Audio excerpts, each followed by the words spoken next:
umaga sa message ng ating Bishop. Palakpakan natin si Lord. Praise God. Marami pong salamat. It's always an honor to be in the house of God. And before I share the word of the Lord today, I want us to all please pray. Tayo pong lahat ay yumuko tayo manalangin. Panginoon, marami pong salamat sa araw na ito. Dinadakila ka namin, pinupuri ka namin. Salamat sa ginagawa mo sa aming mga buhay at maging sa iglesyang ito. Salamat, Lord God, sapagkat hindi ka po nagkulang. Tunay na tapat ka, hindi ka nagbabago noon, ngayon at magpakailanman. At sa araw na ito, wala pong ibang maitaas kundi ikaw. Wala pong ibang mapapurihan kundi ikaw lamang. We ask for your Holy Spirit to come and guide us as we study your word today. Let your name be glorified. In Jesus' mighty name we pray. Amen. Praise the Lord. Before I start to share the Word of God, allow me to take a moment to honor the man and woman of God that is in the house. Of course, our Bishop Jerry and our Reverend Nanette Ambi. Palakpakan po natin. It's an honor to have them in the house. At of course, our Reverend Marlon and Reverend Memelin La Rosa. Alam niyo po, I want to honor them because honor is given not privately. You honor people publicly. And today, mag-preach po ako about the right connection. And before I preach that, I want to thank these people that has been a great blessing in my life. Personally po, where I am today is because they have imparted such an important part of my being. Kung sino po ako ngayon ay dahil may mga tao pong kinunik sa akin si Lord, katulad po ng aming mga ninong at ninang, sa hindi po nakakalam ninong at ninang ko sila, at sa akin po mga kapatid. Kasi pwede ka magkaroon ng kapatid pero you're not connected, right? Pero ako po ay nagpapasalamat sapagkat hindi ko lang po sila pamilya, but they are my co-laborers in the ministry. And of course, our bishop who are here, they are part of our family. And napaka-rare po na magkaroon ka ng mga taong, pinapaligiran ka ng mga tao na ia-align ka sa Panginoon. And I want to take that opportunity to honor them today. Sa amin po ni Pastor Chad. Marami pong salamat sa inyo. Palakpakan natin ang Panginoon. So today I will go straight to my message. Ang aking po ipapreach today is right connection, right direction. The people you are connected to can either delay you or direct you to your destiny. Sino pong naniniwala doon? Kahapon po ay nagkaroon ng tea party at na-share po namin doon yung mga kababiang kanilang mga testimony. Ang ganda po, ano? Dumating po kami naka-dress at talaga namang ang dami sa amin ang nag-ayos. Talaga namang summer na summer at cute na cute ang yung design. At binigyan po kami ng konting short time to share among the women. And sinabi ko nga po doon, who you surround yourself with has a very great impact in your life. Why? If you don't get the right voices, you will not get to you will not have the right choices. If you don't have the right voices, you will not get the right choices. If you don't understand how to get to the right connection, you will not get to your right direction or destination. Sapagkat ang lahat po ng bagay ay connected. Sabihin mo nga, connected. You have to be connected to the right people. If you want to have the right blessing, sabi nga nila, may salita doon, right or divine. Somebody say, divine. Kailangan po connected tayo sa divine people and right people. Ito po yung mga galing sa Panginoon at pinadala ng Diyos. Amen? Because meron po mga right na tao sa bawat season natin. And I believe, kung meron pong flesh people, may mga spirit people. In Romans 8:5, those who live according to the flesh have their minds set on what the flesh desires.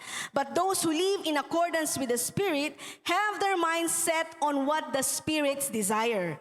Sapagkat ang mga taong namumuhay ayon sa kanilang makasalanang pagkatao ay walang ibang iniisip kundi ang nais ng kanilang pagkatao. Pero ang tao namang namumuhay ayon sa banal na espiritu ay walang iniisip kundi ang nais ng banal na espiritu. So ibig sabihin po, may dalawang klase, flesh and spirit. May mga tao na makalaman at may mga taong lumalakad sa spirito. Ang ipepray po natin sa ating buhay bilang Kristiyano ay makasama natin yung mga taong lumalakad sa Espiritu ng Diyos. Amen? Flesh people feed you with fear. But spirit people feed you with faith. Kapag ang lagi nyo pong kinakasama ay lagi na lang kayong nag-aalala, lagi na lang kayong natatakot, lagi na lang kayong atras ng atras at walang nagagawa sa buhay, magtanong na po kayo. Pero kung kayo ay laging lumalakas, amen? At laging may hope, amen? Pasalamatan mo ang Panginoon.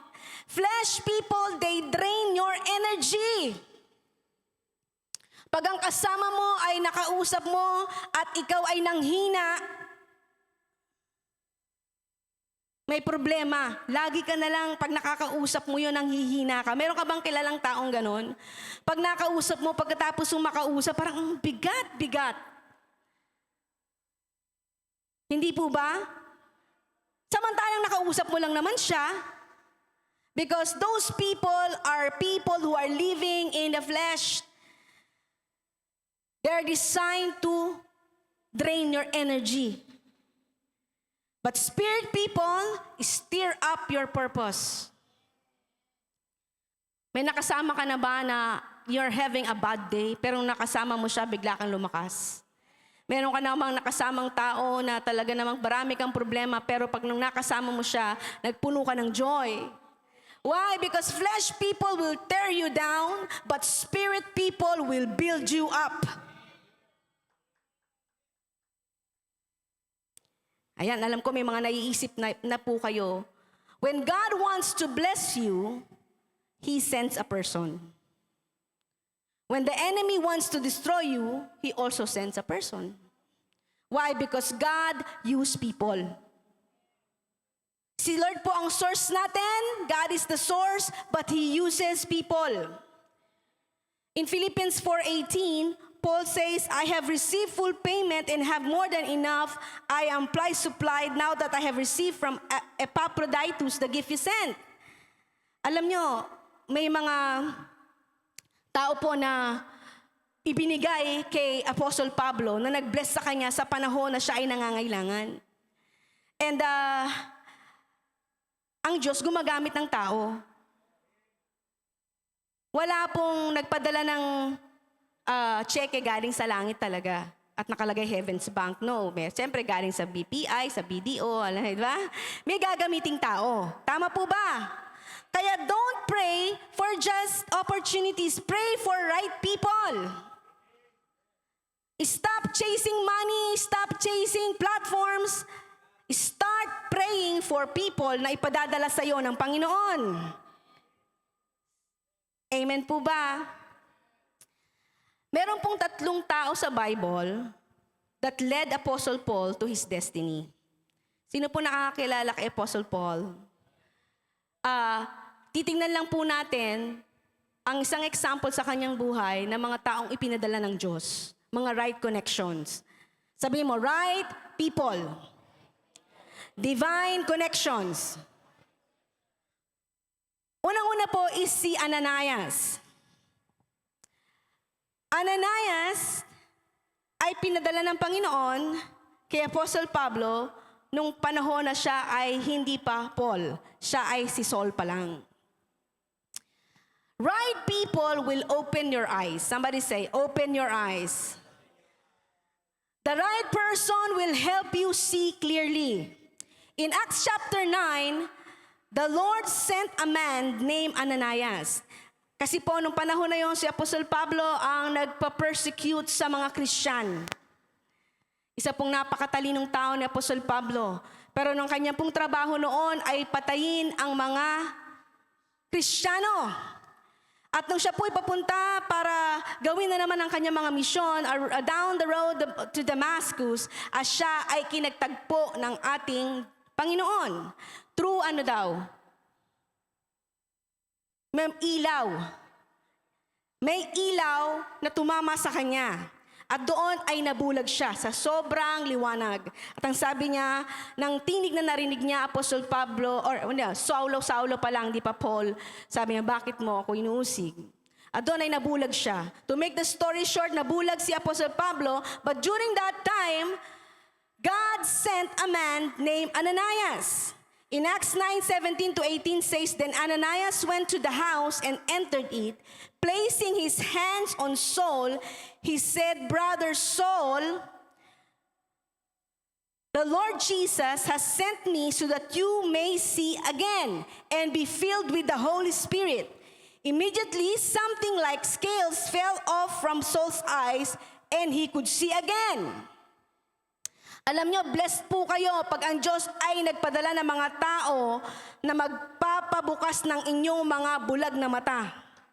Hindi man physical, pero spiritual eyes. In Proverbs 27:17, as iron sharpen irons, so one person sharpens another person. The right people won't blind you. They will help you see clearly. The right person from God will help you see clearly. Unang-una, your worth and your calling. Sa mga hindi po nakakaalam, si Ananias po ang unang kamay ng grasya ng Diyos kay Pablo. Ang unang tumawag sa kanya bilang kapatid ay si Ananias. Imagine niyo po si Apostle Paul. Marami pong Kristiyanong galit sa kanya. Kung pwede lang ay ayaw siyang makita sapagkat for sure isa silang papatayin at uusigin.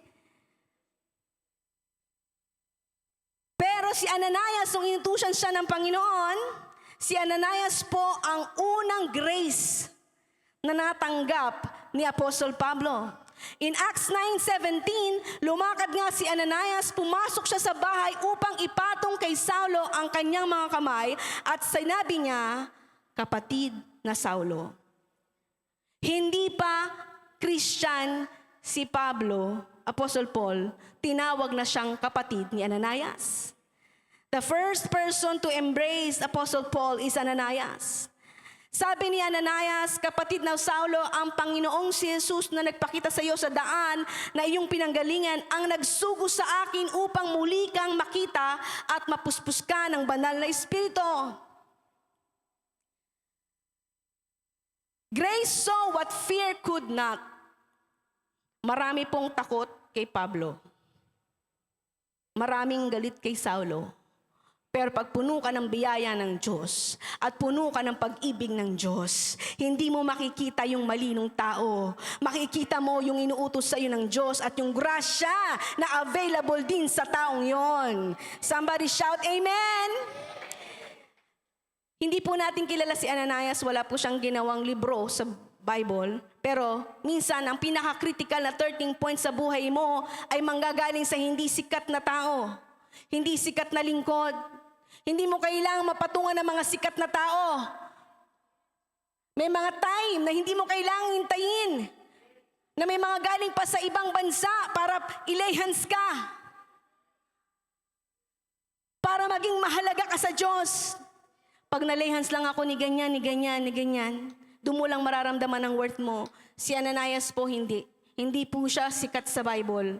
Ito lang po yung story niya. Ananias obeyed God without expecting recognition. Kung tayo naman po si Ananias, gawin natin yung pinagagawa sa atin ng Panginoon nang walang kapalit. Amen? Paul's entire ministry was partly a fruit of Ananias' obedience. Tandaan po natin, every church that Paul planted, every letter he wrote, every soul he brought to Christ, aminin man natin o hindi, Ananias had a quiet part of all of it. Hindi lahat ng tinawag ng Diyos ay para sa spotlight. Minsan, ipapatawag ka lang ng Diyos para mag-pray sa isang tao. Pero yung tao na yon, amen, ay may gagawing mahalaga sa kingdom ng Panginoon.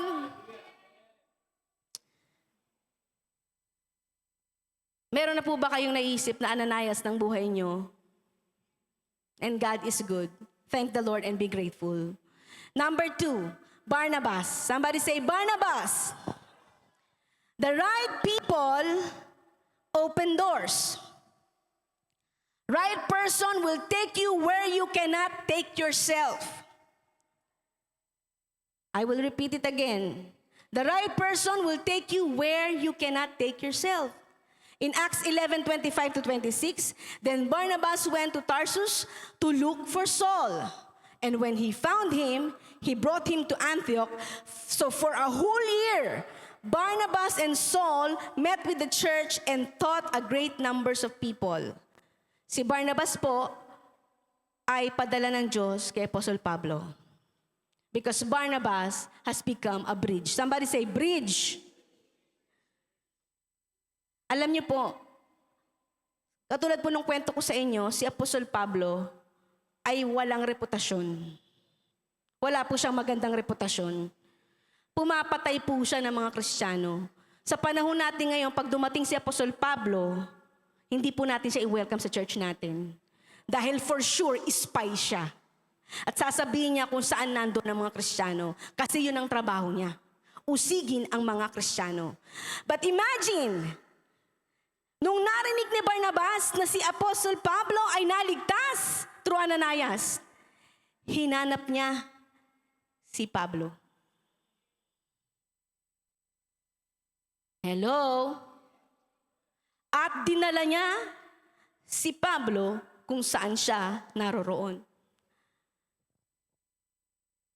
Alam niyo po ba, tinaya ni Barnabas ang kanyang sariling reputasyon para kay Pablo. At ang sabi niya sa church sa Antioch, trust me. Trust me, di ba? I believe this man. Siguro sabi ng mga tao sa church, trust me. Nung pinapatay si Stephen, nandyan yan. Pinagbabato, ano ka ba? Pero sabi ni Barnabas, no, trust me. Kasi may reputasyon si Barnabas. Barnabas has a good reputation. Pero sabi niya, si Saulo ay hindi na Saulo, siya ay Pablo na. At sinama na niya si Pablo sa kanyang ministeryo. Sa panahon na nagsisimula si Pablo sa ministry, may Barnabas. A right connection will open doors for you. Open doors that no other person can open. In Proverbs 18-16, a man makes room for him and brings him before great men. Ang kahalagahan po ni Barnabas kay Pablo, he believed in Paul when no one else did. Marami sa atin nakakalimot. Bago tayo naging tayo, may mga taong nagtiwala muna sa atin. Hello? At magpasalamat ka naman kung may Barnabas ka. Amen?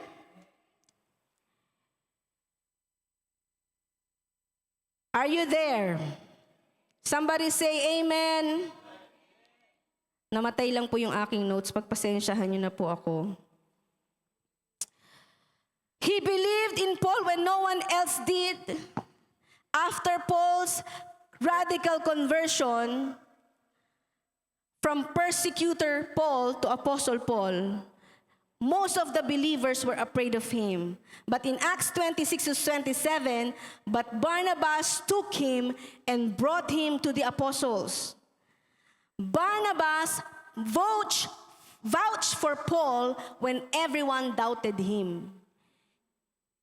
He was the first to see the grace of God working in Paul's life. Ano pang ginawa ni Barnabas? Barnabas opened doors for Paul's ministry. Kung meron mang unang ministry si Paul, ay dahil kay Barnabas. Ginamit ng Panginoon si Barnabas. Alam niyo ba, si Barnabas ang humanap kay Paul and brought him to Antioch to help him teach and grow the church there. In Acts 11:25-26, Barnabas went to Tarsus to look for Saul, and for a whole year, they met with the church at dun po sila ay nagturo. Dito po nagsimula ang global missionary calling ni Apostle Pablo. At si Barnabas at Paul po, they were ministry partners and they are friends. Together, they completed Paul's first missionary journey and they faced persecution, miracles, and many conversions. Marami po silang nadala sa Panginoon. At kung hindi po nakita ni Barnabas kay Apostle Pablo, inside Paul was half of the New Testament. Inside Paul was almost the New Testament, but he needed Barnabas to unlock that calling. Every one of us, there is greatness inside of us, but it takes the right person to unlock it.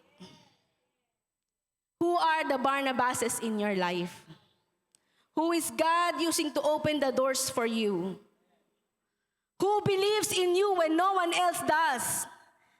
Thank God for Barnabases in our lives. Do not forget them. Pray for them and honor them. Hello? Sa ministry po, sa pagiging Kristiyano, napakahalaga ng referral. Sabi mo nga, referral. Divine connections and divine relationship leads to divine blessings. Lead to divine opportunities. Si Daddy Bishop po, parang si Apostle Pablo, isang sindikato. Imagine mo, naging pastor at natayo ang JTG Church dahil may naniwala kay Daddy Bishop. Kung walang nagbigay ng mic kay Daddy Bishop, at nagtiwala na, mga kapatid, hindi tayo peperahan yan sa church. Amen? Walang JTG. Dahil merong mga taong kinonek, sabi mo, right people. Kaya may JTG ngayon. Pikit nga kayo kahit 10 seconds, alalahanin niyo yung mga Barnabases in your life. At kung bago ka naman, you are here because somebody invited you. Nilagay kayo ni Lord sa puso niya at narito ka. It's not an accident. Amen? Handa na ba kayo sa third person that led to Apostle Paul's destiny? Ready na ba? Sabihin natin, Titus.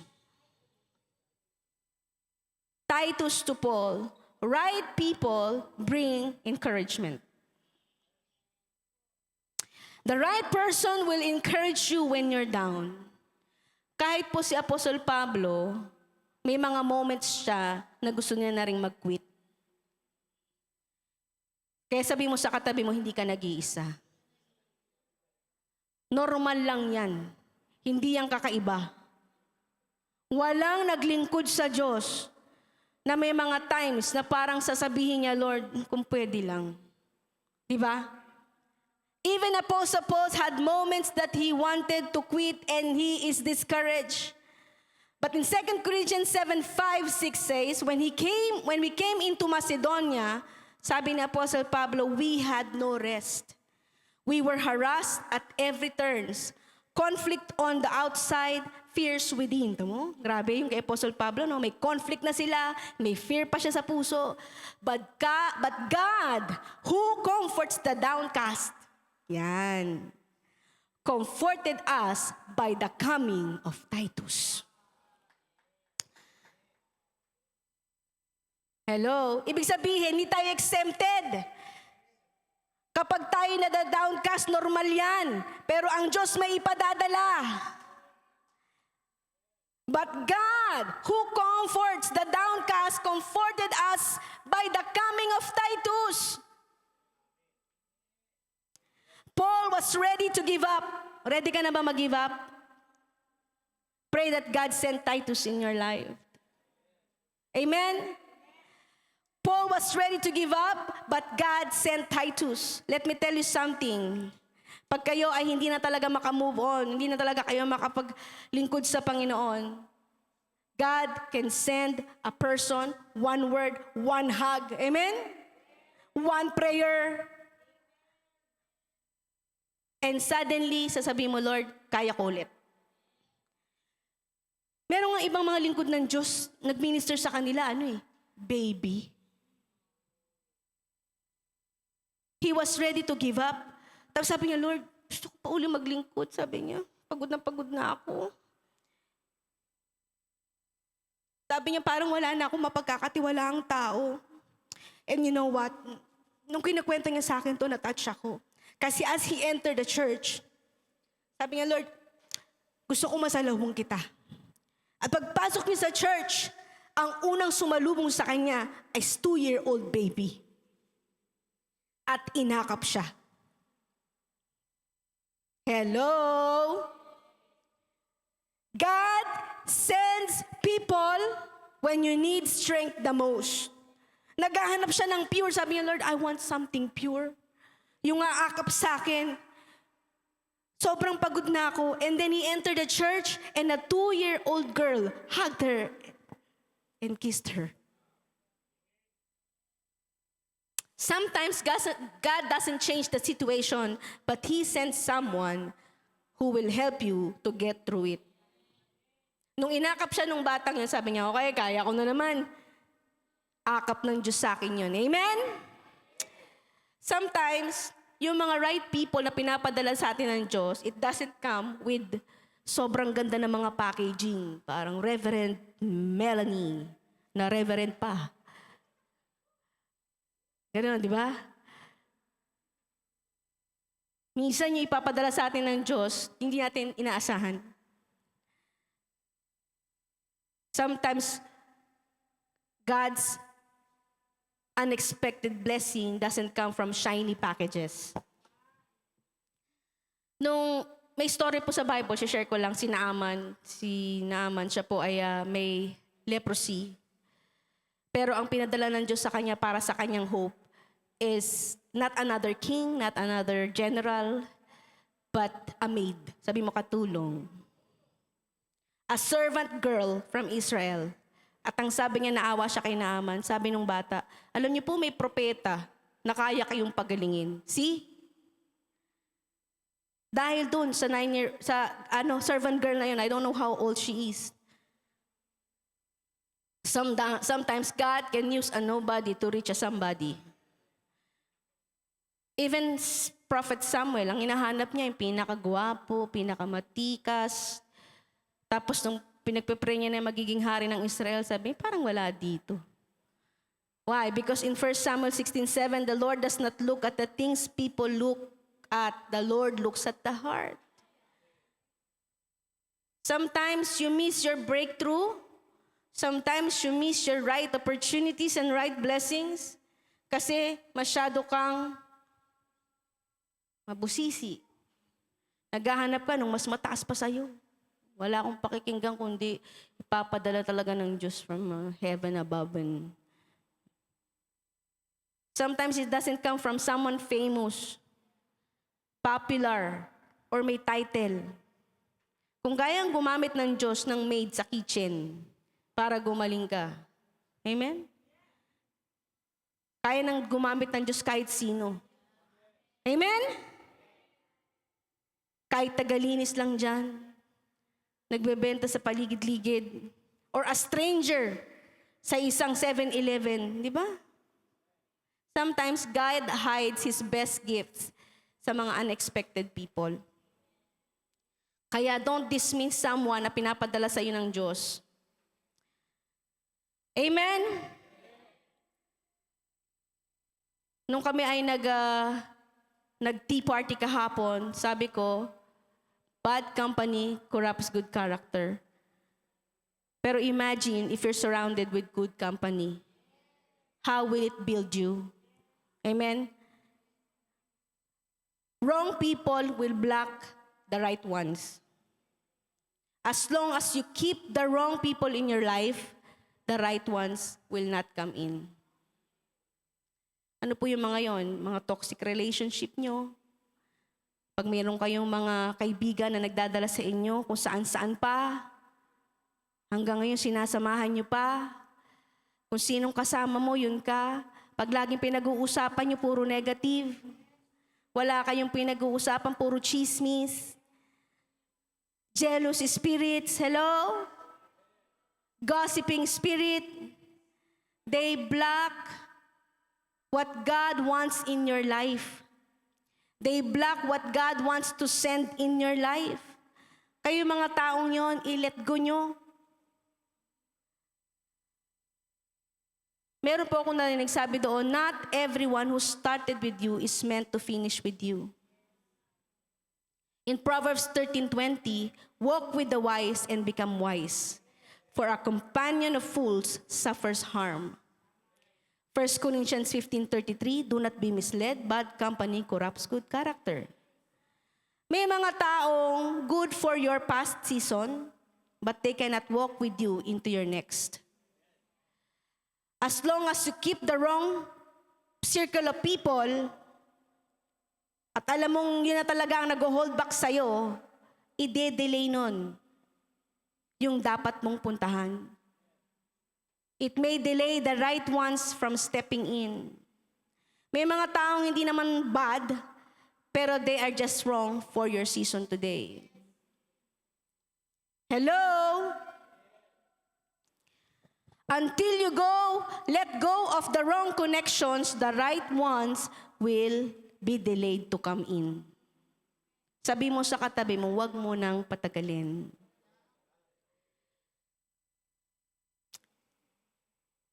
Pwede po ba tayong mag-munay-munay ngayon? Muni-muni.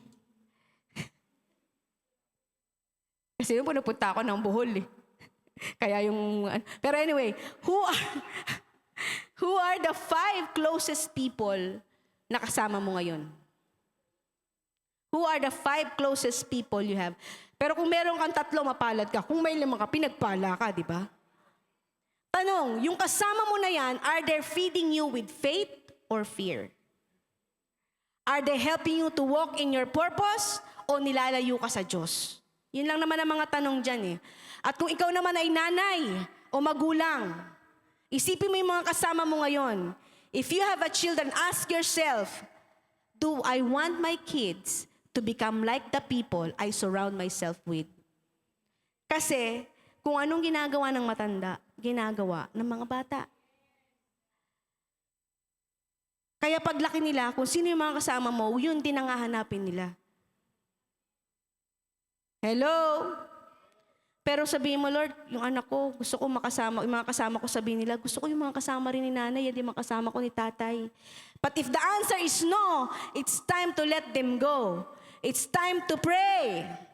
Lord, send me the right people. Send me Ananias, Barnabas, Titus, even maid. I am ready. Hello? Alam niyo ba, God never designed you to walk alone. He assigns people for your purpose. Sabi nga ni Daddy Bishop, hindi uso ang Lone Ranger.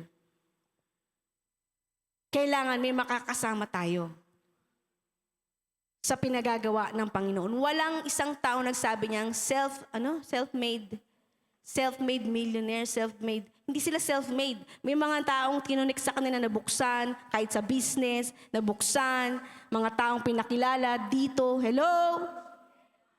Kaya, walang self-made. There's no such thing as self-made. Laging may pinadadala ang Diyos. So today, isa sa mga i-advise ko, surround yourself with the right people. Not just people you are comfortable with, but people who are called to walk with you in this season, who can correct you, hello? Who can take the scales off of your eyes, who can trust you, hello? Who can love you, who can encourage you. Kung kayo ay nasa boat ngayon at bumabagyo, at kailangan, hello? Sinong makasama mo sa boat? Si Jonah, nasa maling boat siya, kaya siya ang tinapon. Di ba? Kung ang kasama ni Jonah doon ay mga taong mahal siya at alam na propeta siya, hindi siya tatapon sa dagat. Nasa wrong crowd siya. Kaya anong ginawa sa kanya? Tinapon siya. Hello? Kaya ang prayer natin, Lord, give me discernment. Give me discernment kung may mga tao na dapat i-keep ko. Alam niyo ganito may kwento si Paul and Barnabas. Akala natin naghiwalay sila, di ba? Ang story niyan, si Paul and Barnabas, naghiwalay sila dahil si Barnabas, meron siyang cousin, si Mark. Si Mark Jan, tama. Si Mark Jan. Hindi po ito kasama sa teaching ko, naalala ko si Mark Jan.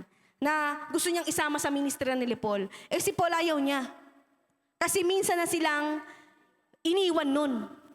Dahil doon, nag-away yung dalawa. Sobrang away, naghiwalay sila. Pero alam niyo ba, kahit minsan si Paul nakakalimot din no? Kalimutan niya si Barnabas. Sa isip-isip ko nga nakalimutan ni Paul na once siyang si John Mark. Diba? Mas malala pa nga siya kay John Mark, pumatay siya ng Kristiyano. Samantalang si John Mark, minsan lang nang iwan. Diba?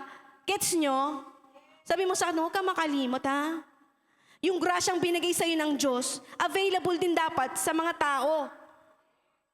Anyway, hindi naging ending nila naging masama, no. At the end, in-honor pa rin ni Paul si Barnabas. In-honor niya rin si Mark.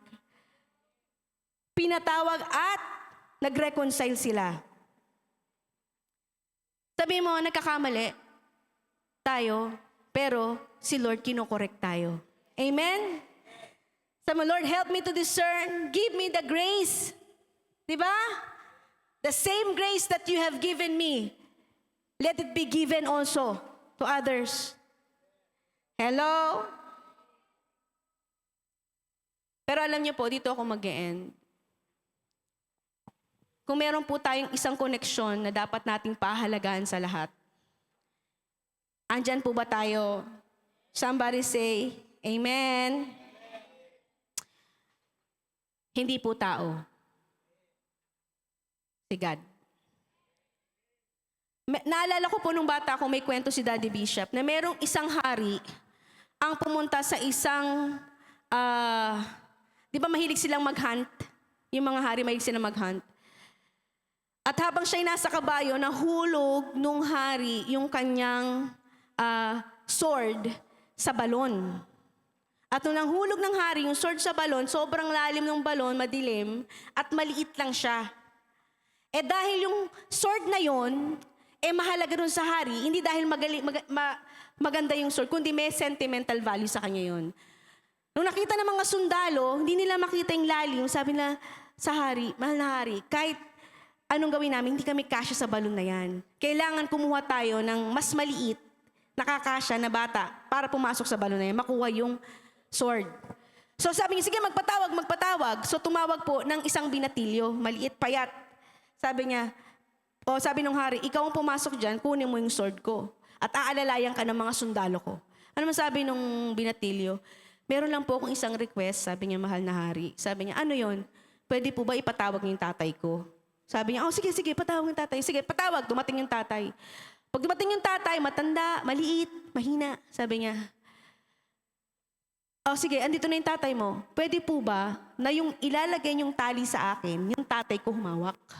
Sabi niya, hindi po yung mga sundalo niyong malalakas. Sabi niya, ang hari, okay. Sabi niya, bakit? Kasi po, sabi niya, kahit ano pong mangyari, hindi po ako bibitawan ng tatay ko. Hello? Aanhin mo nga yung malalakas. Bagaman hindi nila alam kung ano bilang binatawan ka, di ba? Iwanan ka sa ere. Pero sabi niya yung tatay ko po, kahit anong bigat ko, hindi po ako bibitawan. Ang connection, divine connection na kailanman na hindi bibitaw sa'yo, ay yung connection mo sa Panginoong Jesus. Ang ating Panginoong Jesus ang siyang lubid. He reconciled us with the Father. At ang sabi doon, sa kamay ng ating Ama, kailanman hindi na tayo mawawala. Kaya kung meron man tayong koneksyon na dapat nating pahalagahan, ay yung koneksyon natin sa Ama. Hello? Ang ating Ama sa langit lang, ang koneksyon natin na hindi bibitaw. Hindi fake, hindi seasonal, hindi paasa. Sapagkat pag nasa kamay ka ng Ama, hindi ka na mawawala. Tayo pong lahat ay tumayo. Lord, thank you po sa dami ng connection sa mundong ito. Success, tao, pangalan, ikaw lang talaga ang koneksyong hindi bumibitaw. Ikaw lang ang laging nandyan sa amin. Salamat, Panginoong Jesus, because of you, Lord Jesus, we are reconciled to our Father.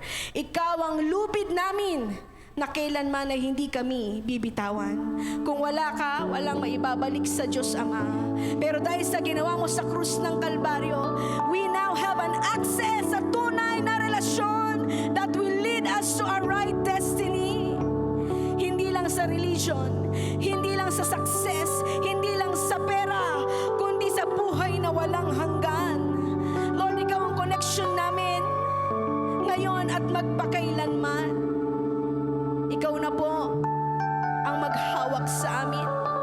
Bigyan mo kami, Panginoon, ng courage to let go of anything or anyone na humihila sa amin palayo sa iyo. At higit sa lahat, Lord God, patibayin mo ang relasyon namin sa iyo.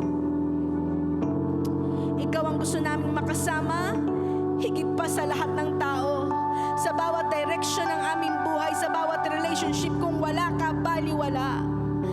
At kung dadaan kami sa madilim, mapusok na kalsada, ikaw ang aming buhay, ikaw ang aming liwanag. Ikaw ang may hawak ng aming lubid, ikaw ang may hawak ng aming buhay. Kami ay ligtas sa iyo. Lord, we love you. We love you, Jesus. Thank you for not letting us go.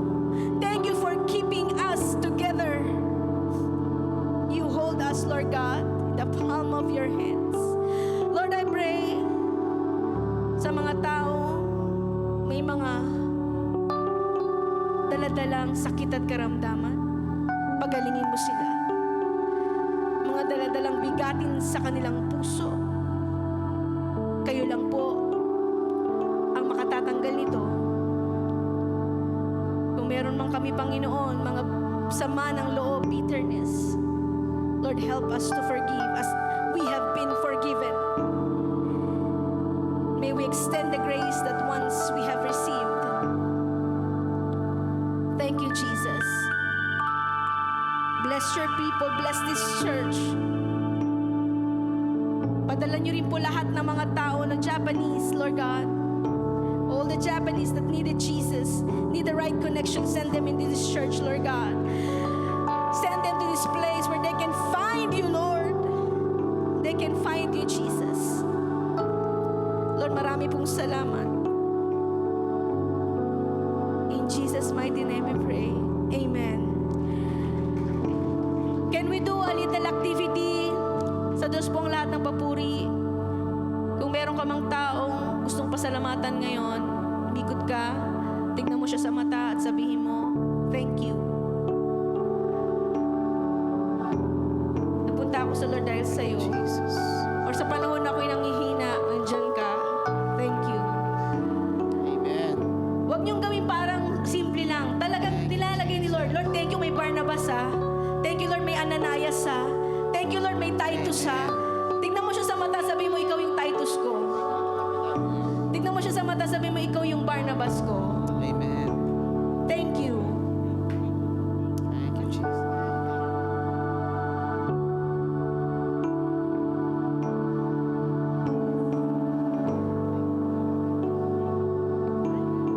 And maybe you will be the Titus of someone today. Baka naman ikaw yung magiging Titus ngayon. Encourage somebody. Amen. And from the bottom of your heart, you looked at his eyes, sabi mo, thank you. Amen.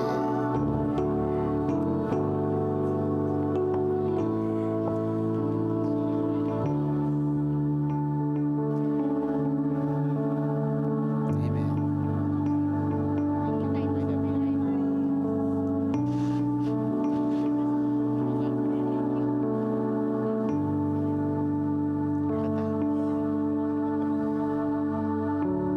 Amen. Sige po, punta tayo. We have a little bit more time.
bago noon, ngayon, kailan pa man sa buhay ko'y sapat. Amen. Pasalamatan natin ang ating Diyos sa ating pamilya, itong ating tahanan. Amen. Sa bawat kapatid sa loob ng simbahan, sa bawat leader, pastor, kamanggagawa na ginagamit sa atin ng Diyos. No? Pagamat, totoo lang, wala namang individual na perpekto. Pero ang Diyos na ating pinalilingkuran ay perpektong Diyos. Amen. At minsan, meron tayong mga tanong sa kaisipan, bakit ganito, bakit ganyan? Kaya yung unang relasyon natin, yung siya, ang pinakamahalaga sa lahat. Pangalawa, ang ating isa't isa, mahal natin mga kapatid, mga kamanggagawa, bawat lingkod. Amen, lahat ng yan ay biyaya mula sa Diyos. Amen? Patuloy natin awitin sa ating puso, sabihin na napakabuti mo, Lord God. Napakabuti mo, o aming Diyos, aming Diyos, Ama. Ang iyong likha'y luluwal, hatiin ka. Yes, thank you, Jesus. Napakabuti mo, hindi ka nagbabago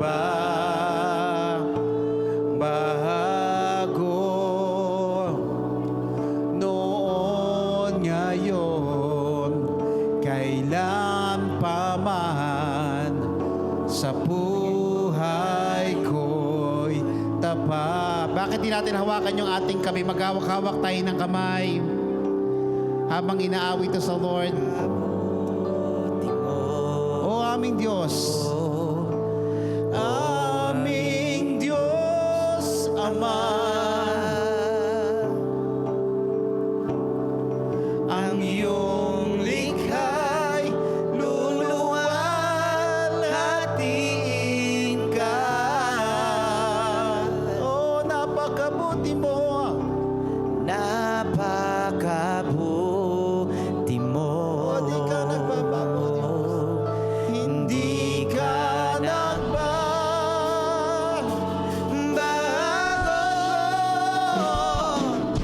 Noon, ngayon, kailan pa man sa buhay ko'y tapat.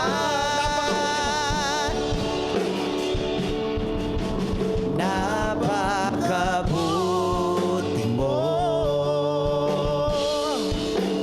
aming Diyos, Ama. Yes, Jesus. ang iyong likha'y luluwal, hatiin ka.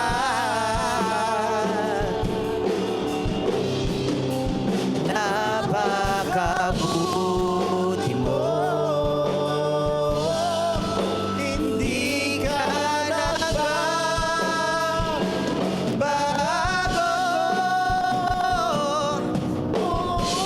Ngayon, kailan pa man sa buhay ko'y tapat. Thank you, Jesus. Sa ating mga kamay, Panginoon, minsan pa kami po ay nagpapasalamat sa bawat individual, mahal sa buhay, kaibigan, kapatiran, mga lingkod mo, mga pastor o Diyos na pinadala mo po sa amin.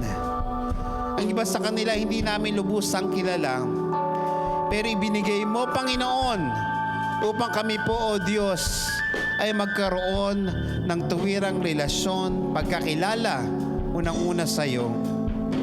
Pagpalain mo po sila.